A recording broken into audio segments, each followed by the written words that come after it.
You ever stumble upon something you weren't meant to find? Something buried so deep, so secret, that the second your eyes touch it, you already know you're in trouble. I found a sheriff's lost footage.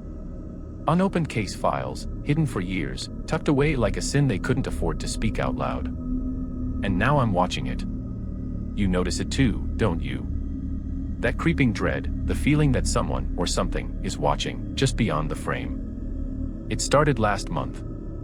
I was visiting my uncle in Pine Hollow, a tiny, almost forgotten town at the edge of nowhere, densely forested, with winding roads and the kind of silence that makes your ears ring if you stay still too long. He's a retired maintenance worker who spends his days sorting through old junk in his basement. He called me down one evening, excitement in his voice. I found something. You need to see this, he said, holding a small, dusty box. Inside were hundreds of documents, a few worn notebooks, and most importantly, a small, handheld VHS camcorder. The label was faint but legible: Sheriff's Office, evidence footage, do not open. I didn't need to be told twice. My heart started racing. This wasn't just forgotten evidence, it was a secret they tried to erase. It was just past twilight when I sat down at the edge of the basement, the only light a dim yellow bulb swinging slightly above me. Shadows danced across the concrete walls, long and distorted. Every creak of the house seemed amplified. I pressed play. The screen flickered to life. Grainy black and white footage of the sheriff's patrol car appeared. The timestamp read 3:17 a.m. The fog outside was so thick it looked like the road had swallowed itself. You notice it too, the camera shakes slightly, someone gripping it tightly, probably with cold hands, cold enough that it seeps into your bones. The sheriff's voice breaks the silence. Calm, clipped, but there's a subtle tremor beneath the words. Investigating reports of strange activity. Follow the standard protocol. No deviation. The patrol route was familiar: Main Street, an abandoned gas station, the old train tracks. But then something caught the camera's lens.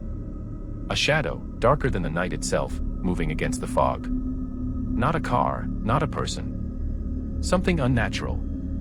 You see it too, right? The way the shadows move like they're watching you back. The sheriff mutters a warning under his breath, almost to himself.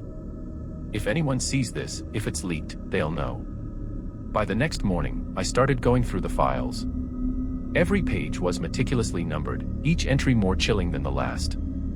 Here's what I found: rules the sheriff wrote, apparently for himself, some kind of private code meant to protect, or maybe to warn. Rule number 1, never engage after midnight. What follows cannot be explained by logic. Rule number 2, footage must remain in the sealed evidence locker. Public exposure will, consequences. Rule number 3, if you hear it whispering your name, do not respond. Keep moving. Each case file had its own annotations.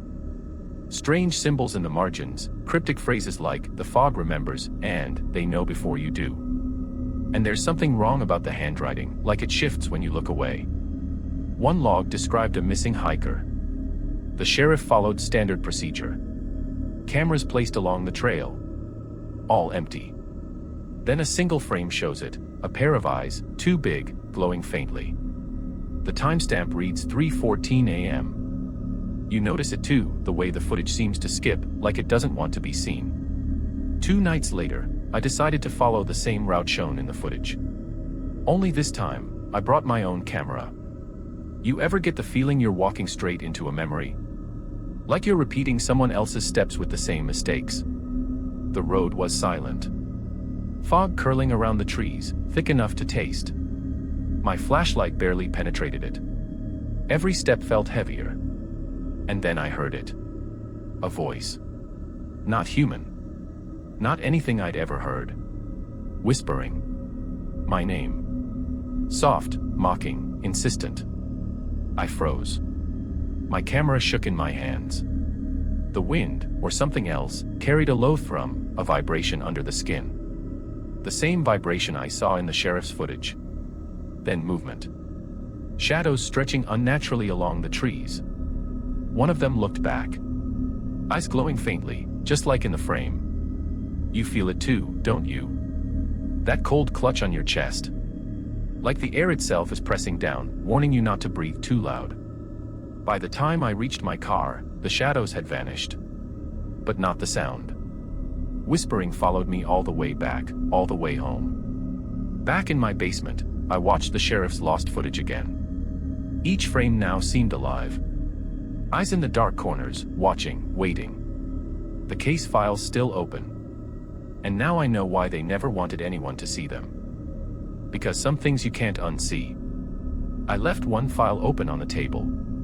The last page had a single message written in red ink: "If you've seen this, it's already too late." You notice it too, don't you? That creeping sense that what you're watching is watching you back. I'm keeping the rest of the files hidden for now. But there's more. So much more. And when I open them, you'll see everything. Until then, keep your lights on. Listen carefully. You might hear the whisper too. And when you do, don't answer.